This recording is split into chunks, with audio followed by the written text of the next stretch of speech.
Welcome to The Herbal Ire, your podcast on all things holistic health, medical astrology, spirituality, herbalism, and so much more. Presented by your host, Ire Atla, medical astrologist, herbalist, and naturopath. Let's dive right into today's topic, love and light.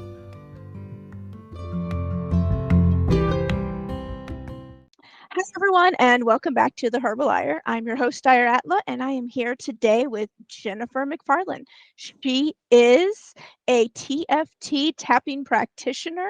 She's been doing it for over 9 years and has developed a method that teaches you how to create and manage healthy habits, especially helpful if you have ADHD like she does. She's an international speaker and author of the Monarch The Manager book, born, raised, and stayed in Michigan, and a mom of 3 kids, all grown. Oh, I know how that is. 2 of mine are grown, and it's sad and great all at the same time. Anyways, Jennifer is here with us. She's amazing. Let's get started. Hi, Jennifer. Hi, so happy to be here. Thanks for inviting me. Yes, definitely. Jennifer and I have known each other for 2 years now, is it? 2-3 years, something like that. 2-3, somewhere in there. Neither one of us can ever remember that, but we met and kind of hit it off, and she's kind of into the side of things too, like I am, but more in a slightly different method. And we've been friends since. I go to her stuff, she comes to my stuff, and it's great. It's wonderful. It is wonderful. So for those listening who maybe would like more information, tell us about what it is you do and what is TFT? So TFT is a kind of like acupuncture for your emotions. So it's a way of you tap on acupuncture points in a specific sequence while you think about an emotional issue that you want to address, something that's given you a hard time. And as you go through the process, the intensity of that emotional connection gets less and less as you get through the sequence. And the goal is to make it so that it's just neutral. You just don't feel bad about maybe a painful experience in your past anymore. It's really fast, it's really effective, and it works like 80 to 90% of the time, which is something that not every therapy can say. So it's pretty wonderful and reliable. Right? Those are pretty good odds. Yeah. Yeah. Yeah, that's super interesting. I know that I've done a little bit with you on that, personally, and it's always been interesting to see the results. And I know some people probably call it woo or whatever, but with results with 80 to 90% effectiveness, you can't really argue with that too much, huh? Yeah, it's like where energy work and I won't say science, but just sort of practical application meet. I like to call it kind of a practical magic, because it's very much you put things in, you work through the system and you get results out. So it's been pretty amazing. I stumbled across it completely by accident, made a huge difference in my life, and so I've been sharing it with other people ever since, because it wasn't well known about. No, honestly, until you and I met and really started talking, I hadn't really heard too much about it. I'd heard about what's the other one? EFT. EFT, there we go. I had heard about that and tried that, but I hadn't heard of the form that you do. And so is there a difference between those? There is. So TFT, you tap on specific points, and they use a few more of them than they generally do in EFT. There's a ton of different types of EFT now.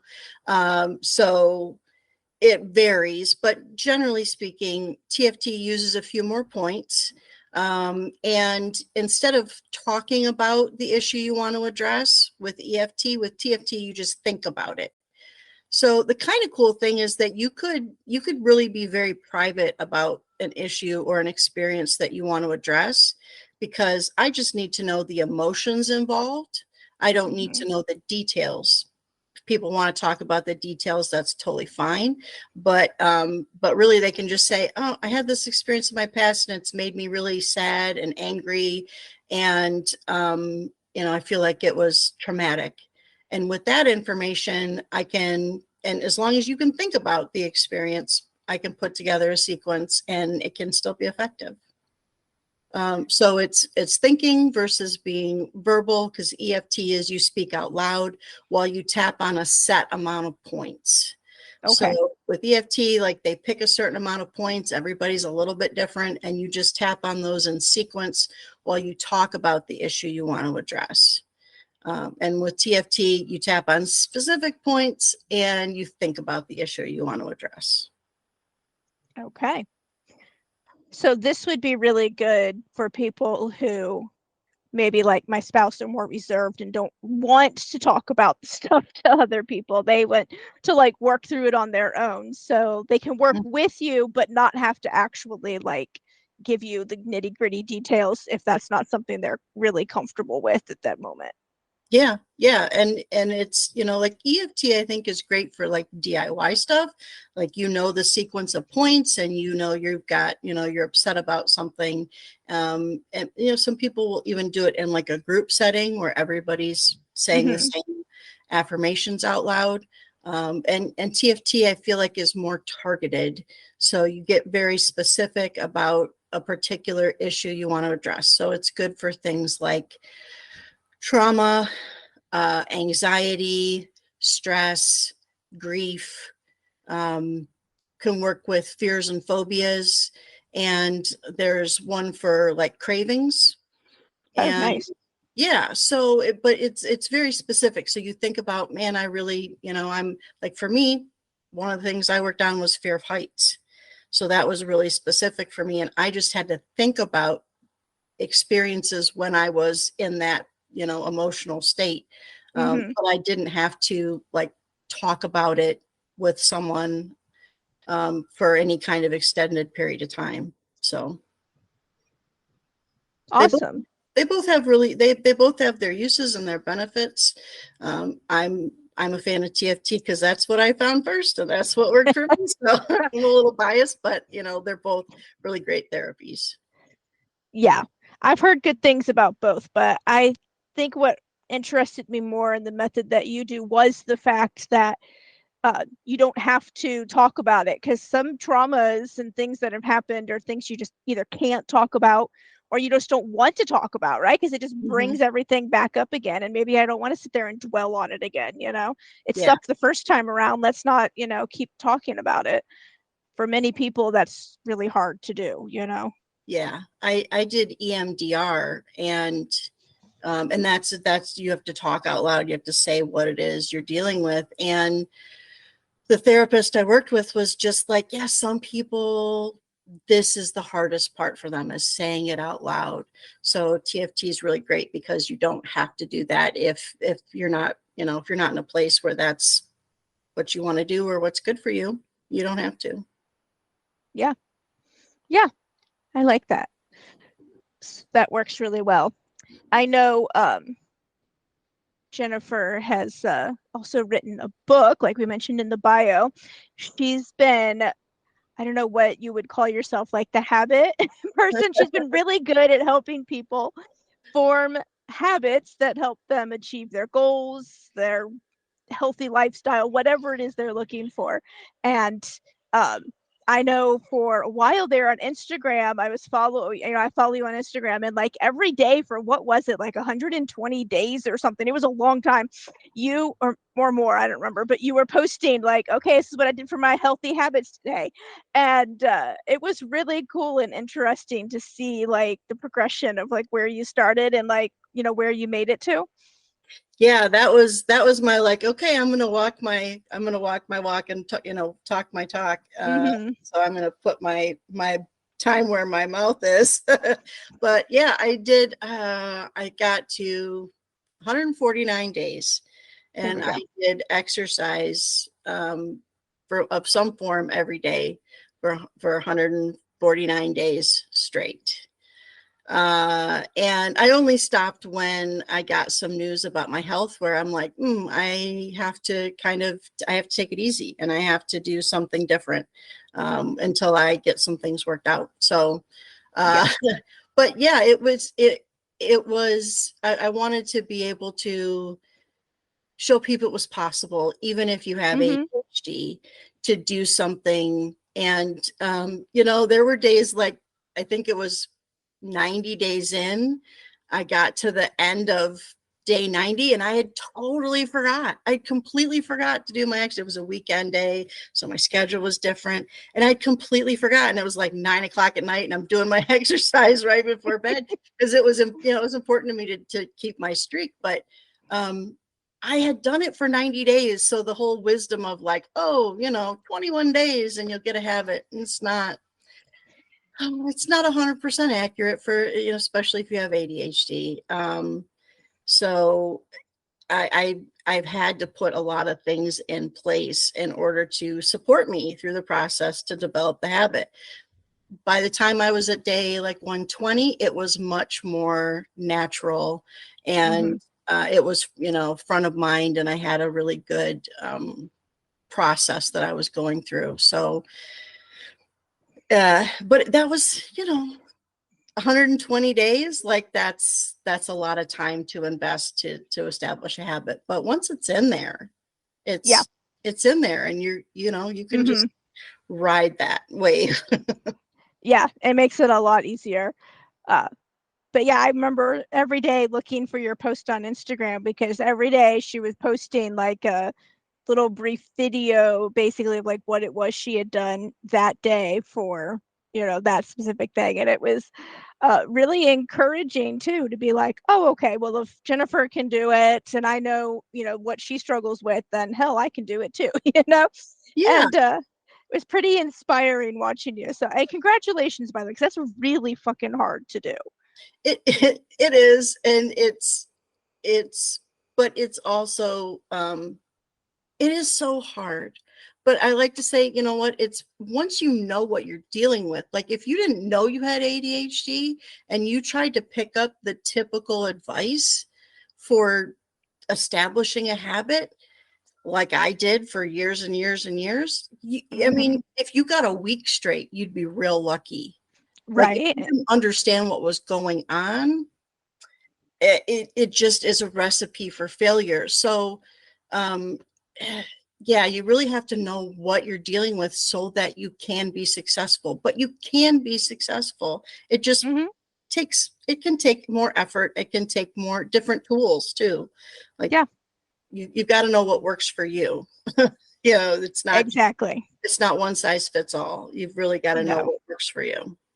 And that's what I like about what I do is it really helps people understand like their bodies and how they're designed and how they operate on every level so that it makes it easier to figure out what's going to work for you and what's not. So you're not wasting your time trying things that are never going to help or you're never going to be able to stick to or going to make you frustrated, and then quit because it's not working, right? And so, yeah, that is great. Learning to know that part is honestly the hardest part sometimes. And once you get that down, it can be fairly easy after that. Yeah, I say awareness is like is like the most important first step. A lot of people will say, well, just make the decision, decide to do it. Like, if you're not aware of what it is you're really dealing with, you can make a lot of decisions that you never follow through on because they're not the right ones. Mm-hmm. So you really know what you're dealing with. And once you know what you're dealing with, once you have that awareness for anything, then you can start going, okay, what should I decide to do? Uh, you know, and Yeah. then how can I support that decision? Because with the neurodivergent mind, you need different tools, you need different strategies. And I'm a big fan of different, not broken. Um, and that can be a huge awareness too, of just like Mm-hmm. I just operate differently. I'm not a mess, I'm not broken, I'm not a failed person. I just have a different setup that I need to work with. Yep. Everybody's cosmic blueprint and design is different, and there's nothing wrong with you. It's just how you're designed to operate based on, so many different factors, right? Yeah, And none of it means there's anything wrong with you. You're just designed differently than other people. And that's great because who wants to just be like a robot, right? And be the same as everybody else? I don't know. That sounds boring. Exactly. It's acknowledging and embracing the fact that everybody has their own unique, like you said, blueprint, their own fingerprint, their own way of doing things that's the best for them. Mm-hmm. And, but again, if you don't know that there are different people out there, if you don't know that there are differences, then you just are constantly kind of flailing around going, why doesn't this work? Why, what's wrong? Mm-hmm. What's wrong with me? What's broken? And it's not, it's just different. Yeah. And that's why I find that so many of these individuals that have business out there that are for anything, but the main one I see, because this is what I follow a lot, are business accounts, is all, you know, I made $1 million in a year doing, this method here, and I'm going to have you do the same thing because it worked for me. So let's do this one size fits all type, deal, and it's going to work for everybody. And well, it doesn't, for one, because it worked for them based on who they are and their different everything, right? And it doesn't work for you. But then what I find is if it doesn't work for you and you mention that to them, then a lot of times they shame you for it. They're like, well, you didn't try hard enough, you probably Mm-hmm. didn't do, you missed a step. I mean, there's always some reason why it was your fault that X, way of doing things didn't work, because they're trying to sell everybody the same method. The same method is not going to work for everybody, and I think that's what drew me to you and your like TFT. Well, it's the same method in a way, right? Because it's the same points. You customize those points for each person based on what they're going through. So it makes it a very individual type like way of doing things, right? Like it's not a one size fits all thing. Yeah, exactly. And that's the kind of the beauty of TFT, is that, you know, it is customizable. It is something that you really can say, what exactly are you going through? Because everybody filters things through their own perception, and that's going to be Mm-hmm. different, a different experience for each person. You can have, siblings in the same family go through the same experience, and they see things differently at the end of it. Mm-hmm. They're not, they're just not like, well, I'm upset because of this. Oh, really? I had the time of my life. I thought it was fantastic. Yeah. And same experience, same genetics, but two different perspectives. So Yeah. it's really great to be able to provide that to people. Yeah. Yeah. And speaking of siblings going through the same thing and having different like views of it, that is 100% me and my family. Like my parents were very emotionally abusive and neglective and physically abusive to me.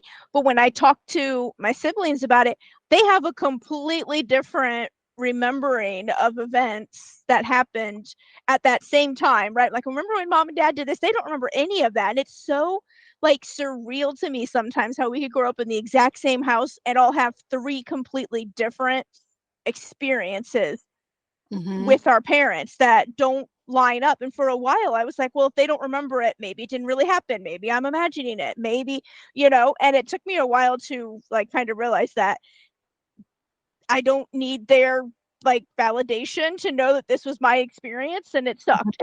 And I'm Yeah. allowed to have the feelings I have about it, right? I Yeah, don't need them exactly. to agree with me. Yeah. And that's really hard when the people that that you care about, and people that you're, kind of closest with growing up, have a totally different perception.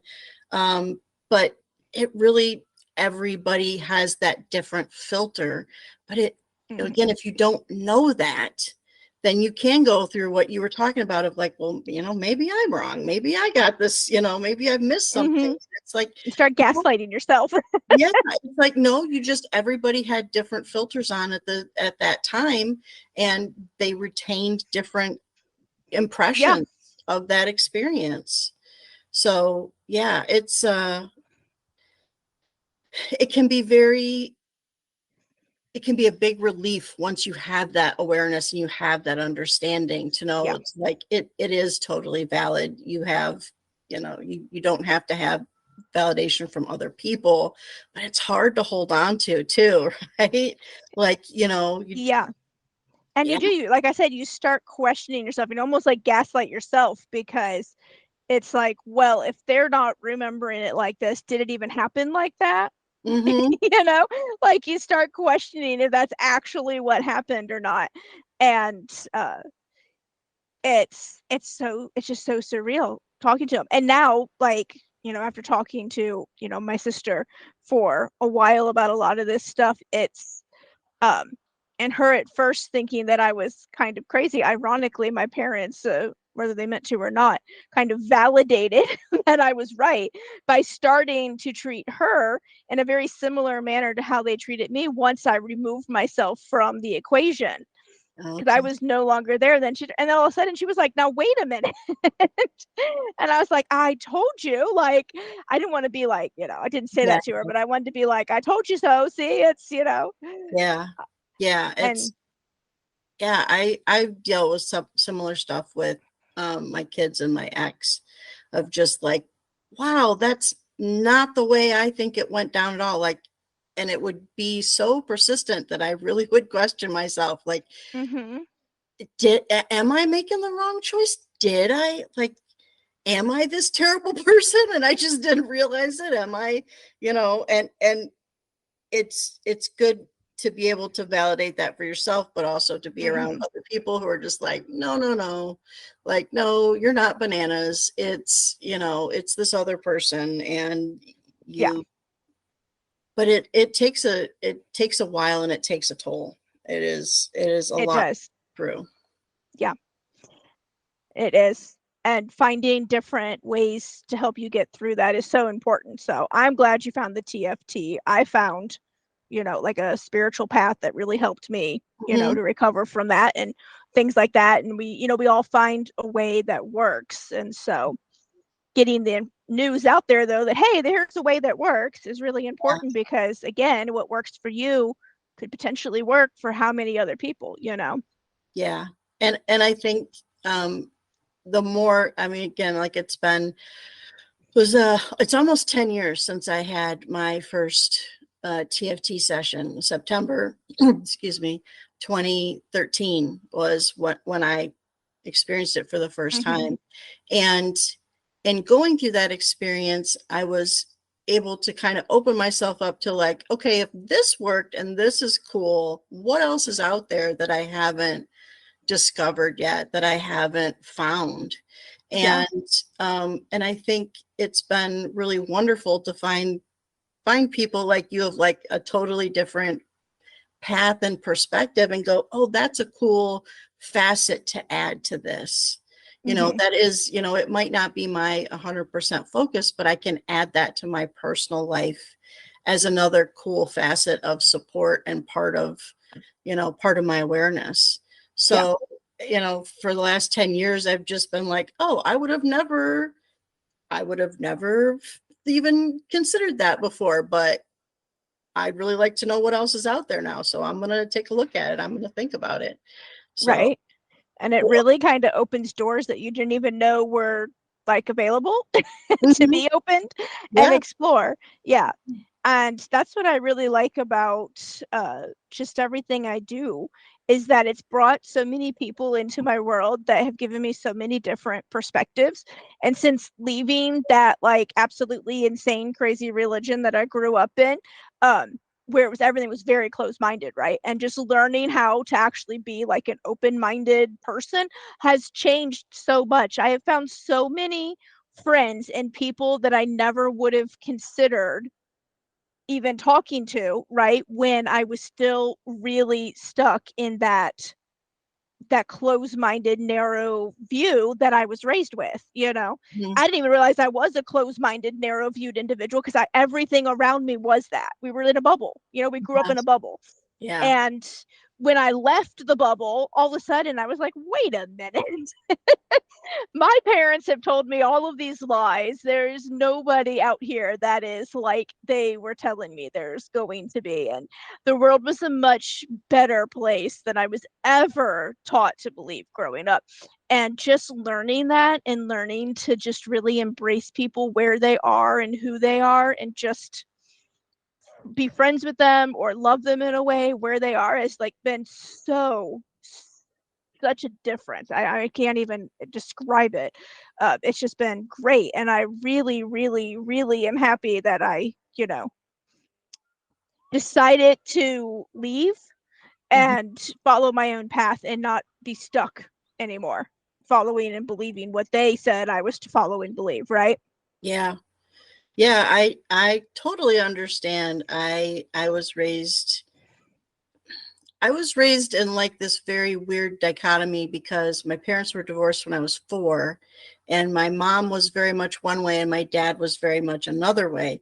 So I Mm-hmm. always had a foot in both spaces, and I always knew neither one approved of the other one. Yeah. So I describe myself as like a ping pong ball. Like I'd be served over to one side and served over the back. But Yeah. I got a chance to see both of these worlds um and start questioning both of them, Yeah. and really being able to kind of make my own, in the end, make my own path. And I'm really fortunate in the fact that my parents accepted that about me. Yeah. So I haven't had to have this distance or being, having to cut people off because of it. But man, it's a it's a whole lot to Mm-hmm. to be in that space where now you're doing something completely different than everybody. you know, Yeah. like Yeah. here's this third way that can be true, and now I've got to Yeah. navigate that. So yeah, I can really appreciate that being a reality and a difficulty, and also wonderful, like when you Mm-hmm.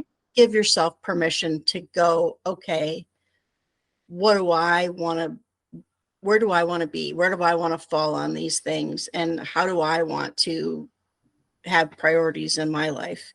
And how do I want to treat people? So it's it's a lot, but it's good stuff. Yeah. And I don't know, it's so different to raising my children with like that open-mindedness and that those different viewpoints Mm-hmm. that I was never raised with, and like seeing them turn into these amazing human beings that are just so kind and empathetic and caring and willing to help other people with, you know, just anything, and just so different from how I was at like their respective ages. And just watching them blossom, it's just been so amazing. And it's been wonderful to see because when I started raising my kids differently, my parents had a conniption.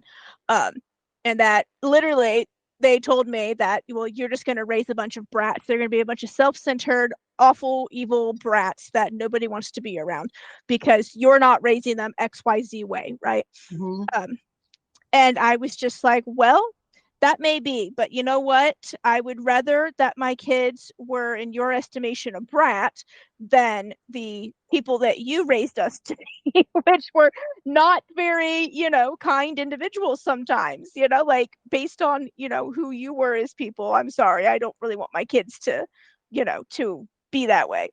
Yeah. And to see them literally like be 100% not anything that my parents predicted, and watching my parents get so pissed off about the fact that I did everything different and my kids are such great human beings has been kind of, I don't know, rewarding in a way. Call me mean, but it's been kind of nice to I think see. that's the best kind of revenge. Like that's validation right there of like, that total like the best way to neener at somebody of like, oh, it did Mm-hmm. all work out well, and it is wonderful, and everybody agrees that they're wonderful human beings. Like, Yeah. that's good stuff. Yeah. When people literally say to you, "Oh my God, your kids are just so kind and they're such a joy to be around and we just love having them over." Send them over anytime. Like, I'm sorry, but that just fills your like heart with joy and you just want to go rub it in everybody's face who told you Yeah, that doing the parenting the way you were was going to, make horribly selfish individuals. And my kids are anything but horribly selfish. yeah. That, that, well, they say living well is the best revenge. So raising your Mm-hmm. kids well is the best, and having them be happy, healthy individuals that other people are happy to be around. That Mm-hmm. is the very best outcome. It is. And it's just so nice to see. And being able to teach them and raise them, in a way that I never was as well. Like, not to be scared of everything. Like, everything in my parents' world was literally like all done out of fear. They Mm, were so afraid of, me turning into X or us, being involved in the world in a way that they didn't agree with, that they were so scared that they let that fear like raise us in a way that wasn't really the best, because they mhm. were just scared of everything. Yeah. Yeah, it's hard because I know, I mean, I'm going to say that I think the vast majority of parents are really just trying to do what they think is best for their kids. But Oh, when you lead with fear and you let that be like the ultimate guide, then there's no like positive place to go from that. There's no solutions in fear. no. There's just, trying to avoid the pain or trying to avoid the loss. And you don't, at that point in time, you can't give your kids any skills or tools to be happy people because your whole focus is just avoiding. And I think it's really sad that people feel like that's appropriate. But I can also, having again raised three kids, like there are times where you're just so worried Yeah. for your kids' well-being, and you're just like, oh, I can see this being a problem, walking down this path, but I don't know how to help keep you on the right one. And uh, I think that's the hardest part of parenting that a lot of people don't talk about, is the fact that you are given these tiny humans by the universe to just help direct to their path. They're not like, you don't own them, right? Like, mhm, you're given them for a short period of time, which I know 18 years to have them in your house seems like a really long time, but it's in the grand scheme of things, it's truly not. You get them for this very short period of time to just give them the tools and the skills that they need to go out and find their path and be the human that they're supposed to be. And that's a really fucking scary thought, that you're responsible for making sure that another human finds the path they're supposed to in life. So, I mean, I 100% understand being, parenting from a fearful spot, because you don't want to fuck this kid up. You don't yeah, want, to put this kid out into the world and they turn out to be a terrible human being. And so I understand that, because I mean, I have all those same fears too. But learning that that's a me problem and I need to deal with that and I can't put it on them has changed everything. yeah, I'm the adult in this situation and it's not my job to put all of my fears of everything on them and have them be responsible for my feelings and emotions on how I'm raising them. yeah, And so it's been hard, but this is why I love the spouse that I have. I can talk to him about anything. When I'm upset, we go for really, really, really long walks some nights, and we'll just walk and walk and walk and walk and just talk, because we're away from the kids. We can be honest and we can just talk about all this stuff and get it out, realize that maybe we're being a bit irrational, you know, and then move on. So that when we come back and we're back with the kids, you know, I'm a better, calmer person, and I can parent from that place of like love and acceptance and positivity instead of fear and, upset. Yeah. I mean, I just big long train of thought that got me to this point, but even just yesterday I was thinking about how so very often I think we were, I know I was raised this way, and I think our parents were raised this way, but we were raised because everybody's eye was on how do I keep them safe? Mm-hmm. Like how do I protect them from all the scary things? How do I keep the kids safe? And so I think you see it a lot here with people doing helicopter parenting and stuff. Like, how do I manage everything so my kid is safe and has the best possible outcome when there will be difficulties in life? You can't keep your kids safe from every single painful, difficult, challenging experience. And it's not even healthy to do that. Yeah, because then they But have no skills when they yeah, get out. and I think we're just starting to learn and recognize that if we focus on helping our kid navigate those challenges, being there for them and helping them figure out how to manage and regulate their emotions, how to, do critical thinking and problem Mm-hmm. solve, and how to self-soothe in a way that's healthy when these things come up, then they can manage whatever it is they want, whatever comes up in life, and not be miserable and not be kind of stranded as an adult. But Mm-hmm. this is just seems like the wave is, just starting to turn. It's just starting to be recognized as, as people start doing gentle parenting and things like Yeah. that. um and I was raised being like, hard discipline, and kids got spanked and stuff like that, and but that was to protect the kids. It wasn't to it really wasn't at least in my family, it wasn't a process of, oh well, we're gonna, this is Yeah. getting my anger out, so I'm doing this in anger. It really was a perspective of discipline to keep the kids safe. But if you can switch that over to like, how can I get this kid to know how to make the best choice without me having to stand over him going, you're going to Mm-hmm. get it if you don't. Yeah. That, And again, I think that's a lot of fear too, like we were yeah, talking about. it And all, yeah, it's all comes from a place of fear. yeah. Um, yeah, absolutely. And it reminds me of, I did homeschooling with my two younger kids for 4 years. Mm-hmm.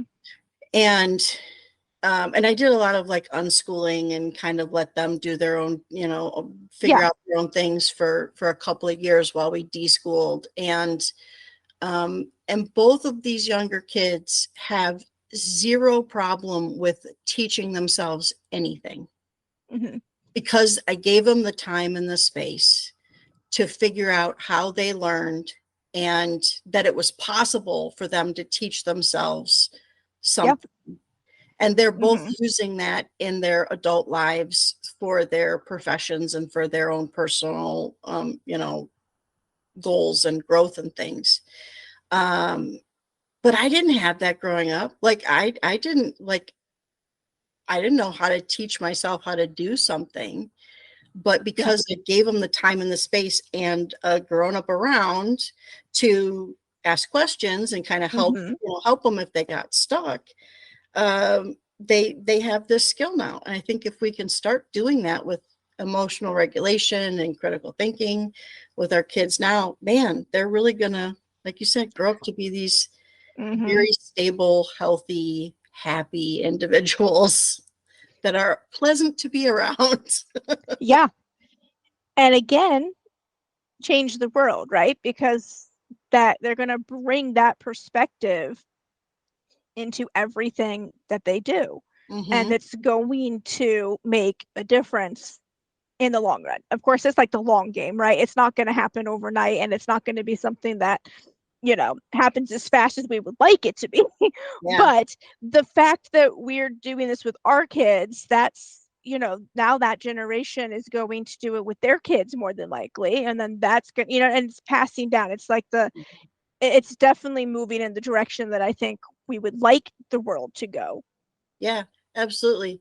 It's funny because I like I said, my kids are all adults, they're grown and raised. And getting on social media, I started seeing more and more people talk about gentle parenting. And I'm like, man, I wish I had known this when I was raising my kids.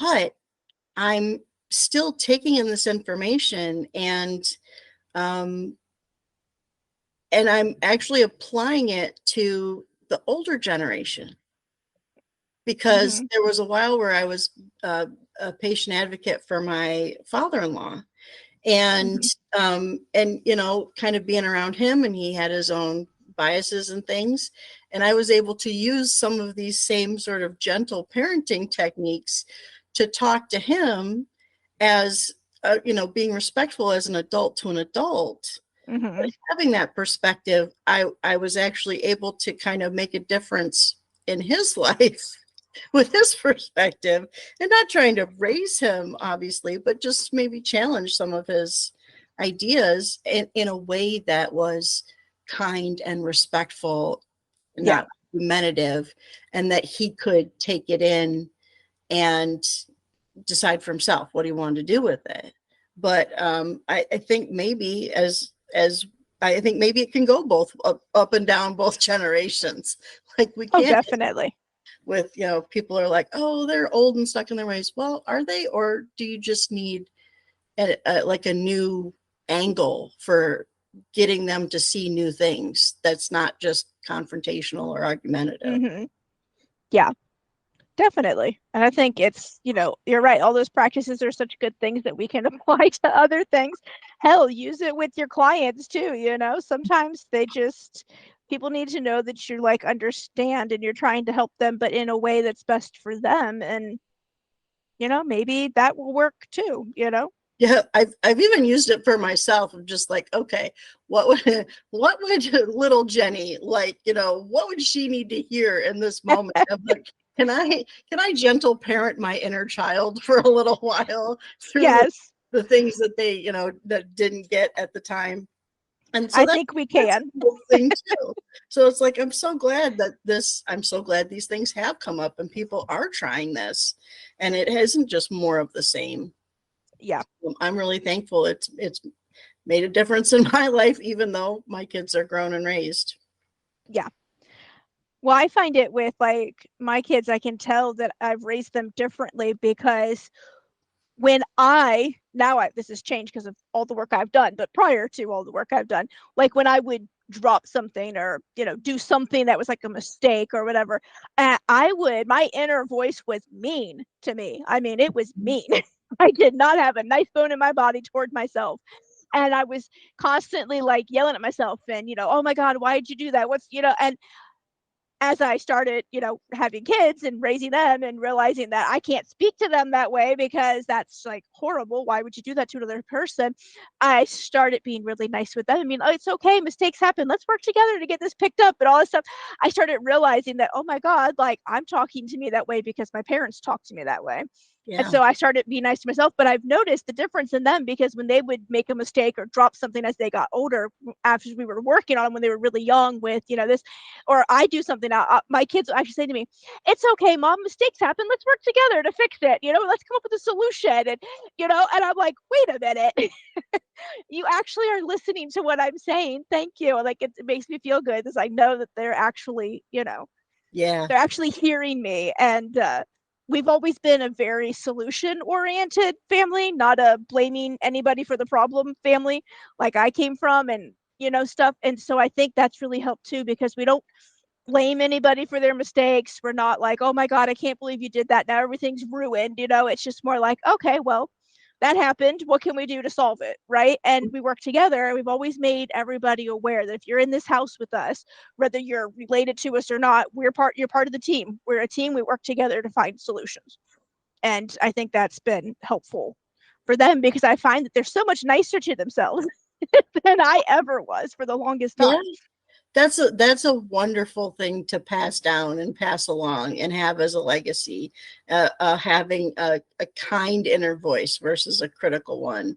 And I'm Mm-hmm. still retraining myself for that. And, you know, guilty of really, really Mm-hmm. critical, you know, and it just, and once the perception changes of like, really, is that helpful? Like, has that ever helped you actually make a difference? Like, has that ever actually helped you make a change? Or do you Right. just constantly beat yourself up? And once I really like kind of examined that logically, I went, yeah, no, I'm just mean to myself for no good reason. Like this has never helped. It's Right. never, It's never changed anything. oh, yeah. It's never helped me not be clumsy to like call myself stupid every time I drop food on myself. I still do it.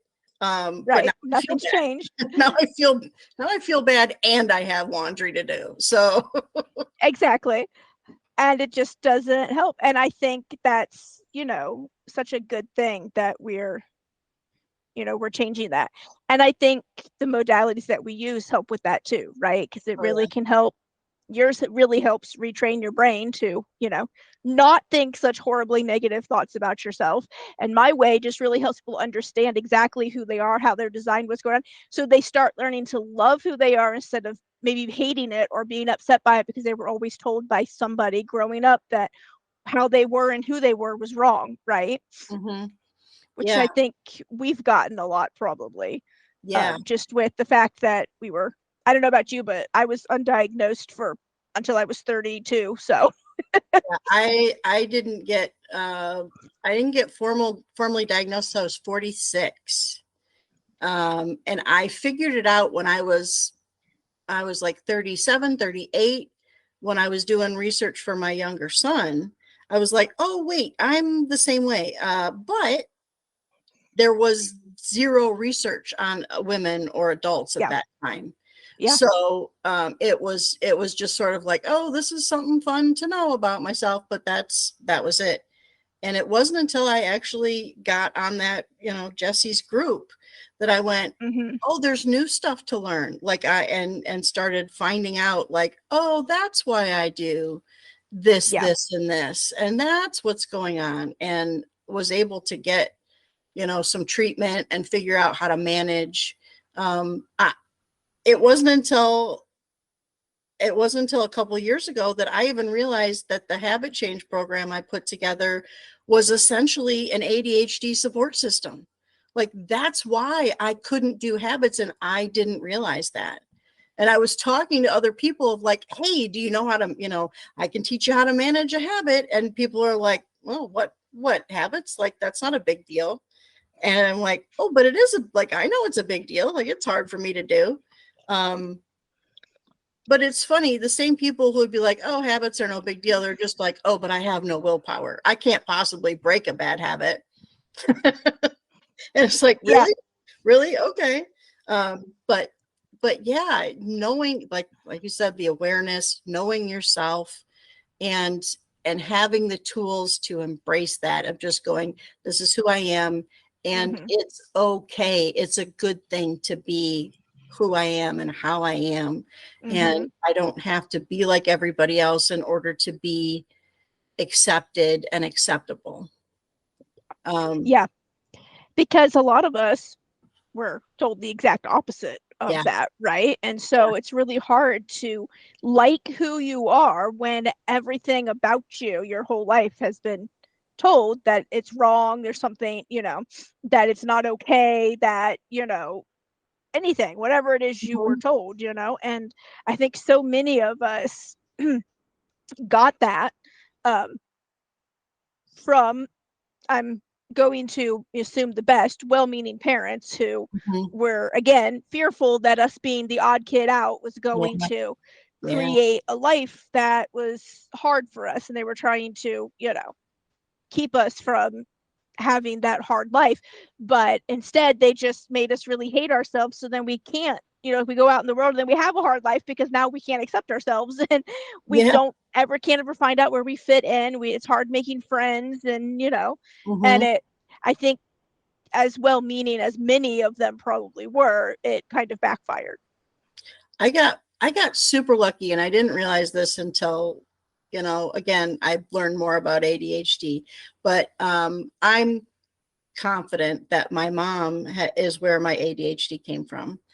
And so I grew up in an environment where I felt very accepted by the people around me because we were all neurodivergent together, even though we didn't realize it.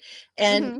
And a lot of it was that my mom was kind of like in survival mode. So she had a really, I think, like she had her priorities in order, and it was like survival was top priority. Everything else is just bonus. So I wasn't held to these standards of neurotypical behavior that maybe a lot of other people would be, because she was accepting of it. It was Yeah. just like, oh, we're like this and that's okay. So I got that gift growing up, but it was like, but I knew I was really messy compared to a bunch of other women, and they would all be, they're like, oh, well, everything is neat as a pin and everything's always organized. And I'm like, not me. But because my mom was like that, and that was just how we were, it was accepted. And Yeah. so even though going outside the bubble of the family was different, in my family, it wasn't a terrible negative thing. So my younger brother is ADHD. We figured that out in college. And my dad's passed away, but confident that he's autistic, and that's been passed through the family too. My other younger brother's definitely autistic. And so, but Mm-hmm. we all lived in the bubble, like we all got along and we all took care of each other. So that Yeah. was okay. So that was a real gift that I got growing up. But as soon as I stepped toe outside that bubble, it's like, oh, everybody else is different. My younger son came home from school one day and he said, Mom, so and so on the playground called me weird.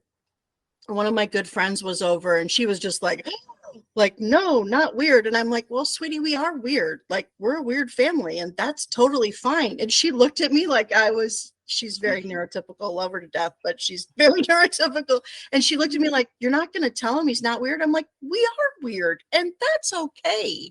Like, Yeah. Embrace we the embrace, weirdness. we embrace our weirdness wholeheartedly. And to her, that was just like, oh, this kid was really being insulting. I'm like, no, he's not. He's just accurate. Like, we're weird. Yeah. It's If fine. someone calls me weird now, I'm like, thank you. Thank Yes, you for the exactly. compliment. I love being weird. I love I, being the odd person out. I, I love my weirdness. I love my weird family. I wouldn't trade it for anything, not even the ability to like be organized and show up on time to stuff. Like, like those things are not priority enough for me to give up the other creative and really kind and interesting things that we are and can do Mm-hmm. because we're different. So, like I'm very lucky that I grew up and the family was different, but we were okay with that. Like that was all right. Yeah. Uh, but I know not everybody gets that. So Yeah. Unfortunately, not. the bigger you can grow your own personal weirdo brand of people and build that community like you do with social media and everything, just the more wonderful it is. I just love that opportunity of interacting with other people. Mm-hmm. Another person we met from that Facebook group. She and I talked a couple, well, almost 2 years ago now online. We were both really grieving, but we were able to interact as neurodivergent people, and neither one of us, like there was no policing and judgment of how we behaved and how we interacted, because it was natural for both of us. So it was really this fantastic time of support through a really difficult experience. But that would have never happened with a neurotypical person. They would be completely like anxious and upset and like worried that that's how we interacted. But it was so great for us. Mm-hmm. So Yeah. community It's building nice when is you huge. find, yeah, exactly. When you find people who get you and just love you no matter what. Yeah. Yeah, it was the first time we'd ever talked, and we're like, let's chit chat online. We're talking about really, heavy stuff. She's grieving losses and I'm grieving losses, but we were just like, yeah, like, the part when like this happens, you're like, yeah. And then I went through this, like, yeah. And we just were like validating and supporting each other Mm-hmm. in a way I wasn't able to do with other people who didn't understand. Yeah. Yeah. That makes a huge difference. It really does. Well, we need to wrap up soon because it's been a Okay. while, but let's say one more thing before we go. Tell us about your book. So my book, The Monarch and the Manager, is a DIY version of my habit change program. So it's an ebook on Amazon, and basically it steps you through the whole process of understanding what you're dealing with. The Monarch and the Manager refer to our unconscious and conscious minds.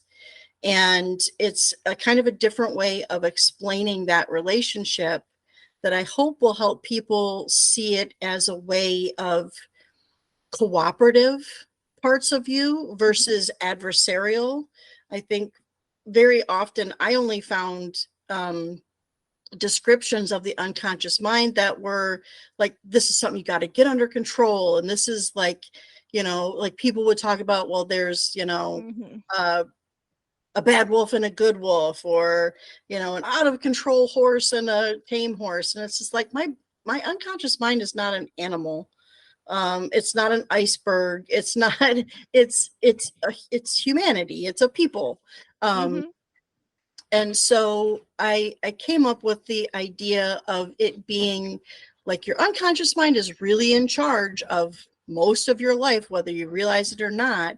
But it's Mm-hmm. like a monarch, and your conscious mind is like a trusted advisor, a manager of that empire, of that realm. Mm-hmm. And when you can understand both those parts and you know the strengths and weaknesses of both those parts, you can formulate your plan to deal with the habit with both of those parts in mind, so that every part of your brain is on board with this change. So that's the Monarch and the Manager. It also comes with like worksheets so that you can figure out the whole process on your own. And I talk about different tools in there. The most beautiful part I love about the whole thing is that the whole thing is customizable. I don't say this is how you do change or this is how you should do change. Mm-hmm. I say, how do you work best? And let's use that. Like, what are your strengths? What are your Mm-hmm. skills? What are your successes? And those are the things that will plug into this framework. I can give you the framework and you plug the different parts in. So it's Mm-hmm. customizable 100% for each individual. The choice of habit, the choice of, how they want to address it, how they want to support themselves, it's 100% customizable. So Yeah. Which again, as you were talking about, makes a huge difference it really. in actually getting results, right? Yes, yes, because then you're not fighting against yourself. You're not trying to put yourself in a box. It's like Yeah. you're building yourself a scaffolding that is made specifically to support you and nobody else. Nobody else can plug back into that framework and have it be Mm-hmm. perfect. But here's the spots where you plug the different tools in. Yeah. Um, so that's what that's all about. Well, awesome. If y'all want to look that up, I will include a link in the show notes so you can go purchase it. Jennifer is awesome. I'm sure you could tell, but just really go give her a peek. Look at her stuff, talk to her, set up a TFT session because trust me, it works. And it really does make a difference. Truly makes a difference. Yeah, So, it does. It's yeah. it's wonderful stuff. Yeah. And if you've been struggling with some emotional regulation or health issues from different things, from your past, hey, give it a try. It's a lot less expensive than going to see a doctor. This is true. And if a lot of things can be addressed in like just one session. So this isn't a long-term process that you have to commit to. I have like one-off sessions and 3-session packages, and I really have yet to have anybody like or want a 3-session package. They're just like, oh, I'm all fixed, thanks. It was like, cool. That's the idea of like, let's help you out as fast as possible. Mm-hmm.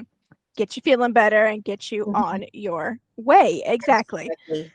Exactly. So check her out, everybody. I will include all of those links. Why don't you tell us like the best place to find you, so I have it on the podcast, and then I'll put it in the show notes as well. Probably the easiest place is just my website, www.monarchdawn.com, and that takes you right to my basically my shop, and you can sign up for TFT there. You can sign up for a free chat for a Zoom call, so that if you have any questions or if there's something else you want to go over, we can talk, and that's totally free. So if you're just like, hey, I'm more interested, I want more info, there's no obligation, and you can sign up there for a free chat. Or if you're just like, this is perfect, you can also sign up for a TFT session and get scheduled that way too. And I also do the one-to-one coaching for habits, if that's something you're interested in. Yes. Awesome. All right, everybody. Thank you so much for tuning in today. I hope you had as much fun listening to Jennifer and I as I had talking with Jennifer. And I will see you guys next time. Love and light.